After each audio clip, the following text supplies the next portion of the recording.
Voltamos aqui, programa Além da Notícia, importantíssimo o nosso tema de hoje, os atos terroristas na atualidade. Eu tenho um monte de perguntas aqui para fazer para os senhores ainda.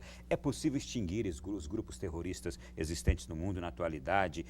O mundo atual pode vencer o terrorismo? De que forma também se combater o terrorismo? Um monte de coisa. Mas eu quero já aqui começar por esta aqui, que a gente terminou o último bloco. O que sustenta, quem financia o terrorismo hoje, sobretudo o Estado Islâmico, que é o grupo que mais provoca terror hoje na Europa e nos Estados Unidos, estando ele sediado no Oriente. Ronaldo, os grupos terroristas estão espalhados no mundo. E o financiamento vem de diversas fontes. Vem de países, como por exemplo o Catar foi acusado, do sheik do Catar está patrocinando o Estado Islâmico. E a matéria, inclusive, disse que o time do Barcelona tirou a propaganda do Catar, tendo em vista isso. Na camiseta do Barcelona não tem mais a Catar. Não tem, por conta disso. Além do que, vamos pegar aqui o Brasil, os Estados Unidos acusou o Brasil de ali em Foz do Iguaçu tolerar e estar, ou seja, convivendo com grupos que geram riquezas para financiar o terrorismo no mundo. E se nós pegarmos o Brasil no todo, você tem várias atividades que levam a isso. Então existem grupos terroristas que mandam pessoas para o Brasil para aqui ser um centro de captação de recursos para financiar lá fora, uma vez que o Brasil não sofre esses ataques dos grupos extremistas lá de fora. Nós ficamos aqui mais com o terrorismo voltado para as organizações criminosas, mas os vários grupos, quer seja Hamas, quer seja a Al-Qaeda, eles têm braços no Brasil e no mundo.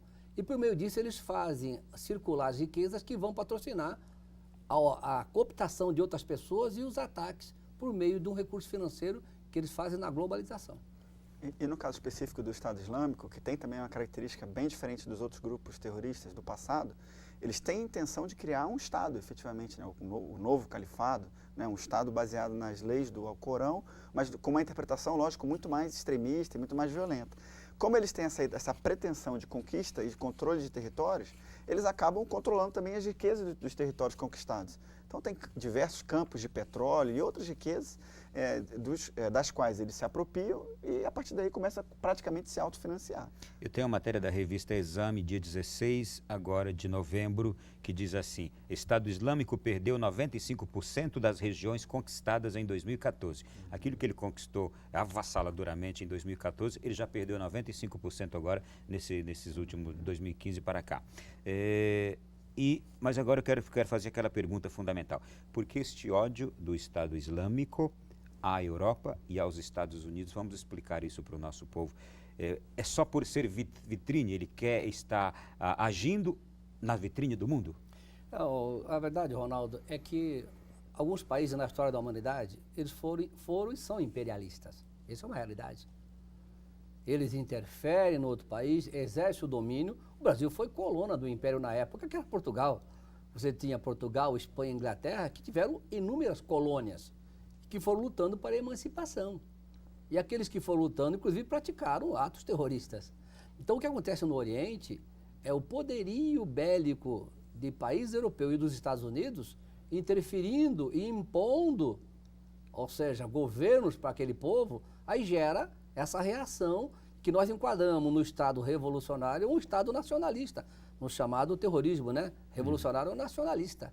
Então, por conta disso... Então é uma revolta que foi sendo plantada ao longo da história. Exatamente. Então, nós não podemos descartar essa revolta, porque, ou seja, a nação, os Estados Unidos mesmo, enquanto Muammar Gaddafi atendia os interesses americanos, os Estados Unidos deixou ele lá.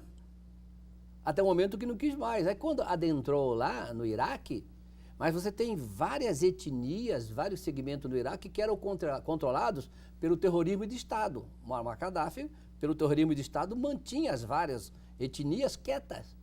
A hora que você entrou, que você tirou o ditador do terrorismo de Estado, as várias etnias começaram a lutar pelo poder. E aí, nesse desarranjo, começaram a surgir grupos e o próprio Estado Islâmico surgiu daí. Porque quando os Estados Unidos tiveram a oportunidade, inclusive, de sedimentar no Iraque, eles não foram, e eu vi reportagens hoje um dia de especialistas, que eles não foram adiante, e aí surgiu agora o Estado Islâmico, porque não foram adiante. Mas como é que agora você mantém, ou seja, um Estado que era mantido à força por Muammar Gaddafi, e agora você está tentando colocar os nacionais. Vamos pegar, por exemplo, os curdos. Os curdos no Iraque, eles lutam, é terrorismo nacionalista, eles lutam pela independência no Iraque e no Paquistão. O Paquistão não deixa e o Iraque também não deixa. Aí os curdos no Paquistão também praticam atos terroristas na visão do chamado o quê? Terrorismo nacionalista. Bom, é possível combater esse terrorismo hoje? De que forma? Existem métodos militares para se combater isto, doutor Vitor Hugo? Sim, com toda certeza. Existem várias formas de se combater. É lógico que a nível mundial... E isso já deve estar sendo feito, porque a gente percebe que o Estado Islâmico vem perdendo força, né? Sim, exatamente. É lógico, tem várias formas, né? Você poderia colocar boots on the ground, que eles falam, que é efetivamente colocar tropa no terreno para combater, mas isso tem preço, né? E de modo especial em termos de vidas combatentes. Ou fazer ataques com drones, fazer, né, ataques de bombardeios aéreos em pontos estratégicos, né, do Estado Islâmico para ir, já que eles têm essa ideia de controle de terreno, inclusive desenvolvimento de exército com artilharia e tudo mais, então eles também acabam criando alvos para isso, né? Agora, assim, erradicar completamente o terrorismo no mundo é lógico, é o ideal, né? As nações combatem para isso, né? Os países se envolvem nas lutas para isso, mas é quase como uma utopia, porque sempre vai haver grupos insatisfeitos com a política que é adotada pelos demais países. Isso é interessante pensar nesse caso, olhando o lado brasileiro, nós temos a pretensão legítima e desejável, até na minha opinião pessoal, bastante, não sei se viável ainda, mas bastante, tem grande aprovação, né, de fazermos parte do Conselho de Segurança, Conselho Permanente de Segurança da ONU, né, Conselho de Segurança da ONU. Tendo em vista toda a participação do Brasil na Segunda Guerra Mundial, o status político e econômico do Brasil. Mas, se nós conseguirmos um assento permanente no Conselho de Segurança da ONU, as responsabilidades de participação nos problemas globais vai crescer também. E provavelmente seremos obrigados a tomar decisões ou participar de decisões, inclusive de envio de tropas para regiões em que determinados interesses serão contrapostos. Então nós temos que estar também prontos para nos contrapor àqueles que virão atrás de nós pelas nossas decisões, né? O Brasil tem total condições de ser um país muito mais atuante no plano internacional, mas existe uma responsabilidade também em fazê-lo. Não é simplesmente, vamos supor que um dia nós venhamos a alcançar esse assento permanente. Certamente deixaremos de pensar na hipótese só de sermos palco, que é a grande hipótese atual, né? Nas Olimpíadas, nos grandes eventos, nós não raciocinávamos em ser alvos, porque a nossa influência no plano internacional atual é pequena. Mínima. Agora, se ao contrário nós começarmos a crescer, deixaremos de ser palco para sermos alvo. Muito bem. Olha, eu tenho aqui o seguinte, uma participação do Papa Francisco, mais uma ainda, e algumas perguntas que dizem respeito a essa mesma participação do Papa Francisco. Ele disse que o terrorismo é resultado também de injustiças e de pobreza. Vamos primeiro ouvir o Papa e depois eu trago aqui algumas perguntas das pessoas que estão nos mandando de casa. Ma il terrorismo è dappertutto. Lei pensi al terrorismo tribale di alcuni paesi africani? Il terrorismo è anche, ma non so se dirlo perché è un po' pericoloso, ma il terrorismo cresce quando non c'è un'altra opzione e mentre al centro dell'economia mondiale ci sia il dio denaro e non la persona, l'uomo e la donna, questo già è il primo terrorismo. Hai cacciato via la meraviglia del creato, l'uomo e la donna, e hai messo lì il denaro. Questo è un terrorismo di base contro tutta l'umanità. Pensiamoci. E ele também, nessa mesma fala, tinha dito que resultado de injustiças sociais e de pobreza que gera uma revolta, por exemplo, nos países africanos e em alguns países do Oriente, dominados, como havíamos conversado agora há pouco. O senhor comenta alguma coisa sobre isso, coronel? Ronaldo, a grande verdade é que nós temos duas visões. Uma visão teológica e uma visão secular. Na visão secular, nós entramos que a desigualdade social, não a pobreza necessariamente, mas quando você tem sociedades altamente desiguais, muitos, poucos ricos dominando e colocando os outros na miséria. Esse contraste acaba gerando uma revolta que será direcionada para vários tipos de terrorismo. Então, isso é uma realidade. Eu não concordo, e eu tenho certeza com o Vitor, você também, porque a igreja ela trabalha muito nas regiões pobres. E nós vemos que a pobreza não é sinônimo de violência e nem de ato de terrorismo. Ela por si só. Outro dia eu dei até exemplo que eu vinha no avião e uma pessoa do movimento sociais falou, olha, a causa do crime, da violência é a pobreza. Eu falei, não. Eu, descendente de nordestino, 15 irmãos, pobre, morando no Mangue de Santos. Todos foram criados, amigos meus de infância foram para o crime e eu não fui. Por que os 15 que viveram 11, nordestinos, sergipano e alagoano, não foram para o crime os 11, estão todos casados? Porque todo domingo, de manhã e à noite, nós estávamos na igreja. Então, ou seja, na visão teológica, nós sabemos que a tolerância, a evangelização, nós sabemos que saber respeitar a crença e a filosofia dos outros, numa convivência que a ação do Espírito Santo é que vai trazer a pessoa para o amor, que é Cristo, essa é uma visão. Na visão secular, nós temos que tomar medidas efetivas, como bem colocou o Vitor. Nós temos que combater o crime no seu financiamento, o terrorismo no financiamento, tirar a fonte de custeio, isso é fundamental. Temos que atuar com inteligência. Sem inteligência não se combate. E o Brasil está com a sua inteligência sucateada. A ABIN não tem poderes, está sucateada. O sistema, como colocou o Vitor, o sistema de inteligência do Brasil está desarticulado. Nós temos que retomar a inteligência urgente. E aí nós podemos, de fato, começar a atuar e fazer como nós estamos fazendo no programa da Canção Nova. Nós estamos informando o povo.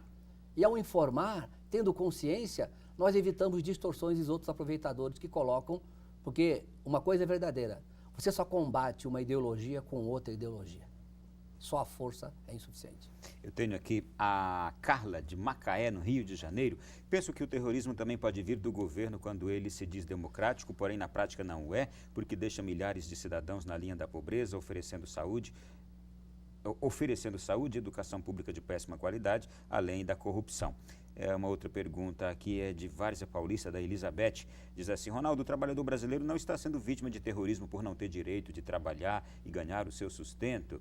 E temos ainda, em todos os movimentos reivindicatórios que surgem da insatisfação do povo, sempre se infiltram os aproveitadores que buscam se escudar nesses movimentos legítimos, utilizando-se de todos os meios para alcançar seus objetivos, quer sejam almejando vantagens políticas ou mesmo outros fins. São falsos líderes inescrupulosos e centrados unicamente em seus próprios propósitos pessoais que chegam a extremos. Aí ela diz, o MST é um claro exemplo disso. Ela não, ele, José Gentil, filho de Barra Mansa. Algumas opiniões das pessoas que estão participando, opiniões e questionamentos, né? São opiniões, assim, coerentes, mas se a gente for ver, talvez não seja bem próprio dizer, é lógico que é muito ruim que as pessoas se sintam desamparadas pelo governo, de modo especial num quadro político que a gente vive hoje, em que o presidente da República foi denunciado 2 vezes, né, em que diversos políticos denunciados, alguns presos, né, tanto no nível estadual quanto no nível federal. Existe uma descrença natural da população e justificada, né, na sua classe política. Mas classificar isso como terrorismo, assim, tecnicamente falando, né, como eu repito, apesar de ser completamente reprovável que isso aconteça, né, a gente espera que as eleições de 2018 sejam uma oportunidade para que o nosso quadro político se renove e percepções como essa da Carla e da Elizabeth não existam, né, de que o governo faz terrorismo. E com relação ao que foi falado pelo terceiro participante, né, realmente, a gente já comentou isso, a questão do MST, né, e dos movimentos sociais de modo geral, os braços radicais desses movimentos, e não os movimentos em si como um todo, podem potencialmente, né, praticar atos terroristas se esses atos conseguirem atingir a capacidade do Estado de tomar decisões. Bem, o nosso programa está chegando ao final. Eu vou apenas mencionar aqui, deixar que os senhores nos deem uma mensagem final. O fenômeno que a gente está vendo triste das migrações, esses refugiados aos milhões que a gente vê chegando na Europa, isso também pode aumentar o risco de terrorismo devido à origem religiosa, que a gente sabe que vem de países islâmicos. Todavia, isso não pode possibilitar que pessoas dessas facções criminosas se infiltrem nesses grupos de refugiados? Isso não poderia potencializar também os atos terroristas? Com certeza, Ronaldo. Nós temos tido essa migração desordenada, pessoas fugindo de terrorismo de Estado, fugindo de guerras, e estão indo para a Europa. O Brasil também está abrindo as portas para isso. Agora, acima de tudo, nós temos que ter o Estado organizado para dar assistência, acolher essas pessoas e abrir o diálogo. E uma fiscalização eficaz. Eficaz. Agora, como o Papa bem disse, e o Papa tem procurado fazer isso, nós temos que ter diálogo religioso.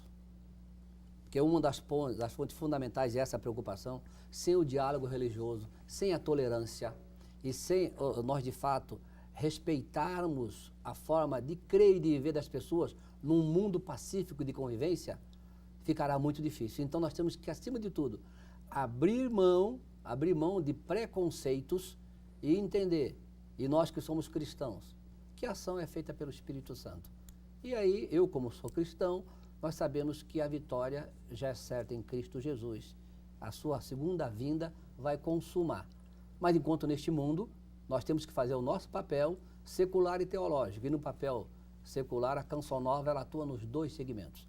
Com este programa e trazendo a mensagem do Papa de amor, de tolerância e de respeito ao próximo.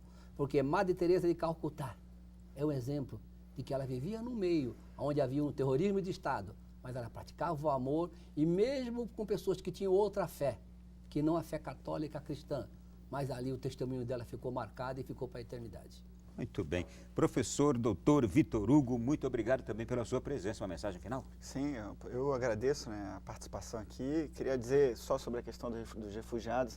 É difícil equilibrar a questão humanitária, né? O nosso país é um país acolhedor, um país de tradição de imigrantes, né? Como equilibrar isso com a questão da segurança, tendo visto que realmente, né, acolher refugiados aumenta, é uma porta, né, de entrada para os... também pode ser utilizado por terroristas. E como última notícia, né, existe um projeto de lei número 5825 de 2016, que trata das ações contra terroristas. É muito interessante que os cidadãos se interessem, leiam e opinem. É um projeto de lei bastante interessante que busca essa integração entre a inteligência, as forças policiais e militares, inclusive para definir quando uma ameaça é uma ameaça a ser resolvida pela Defesa Nacional, pelas Forças Armadas ou pelos órgãos de segurança pública.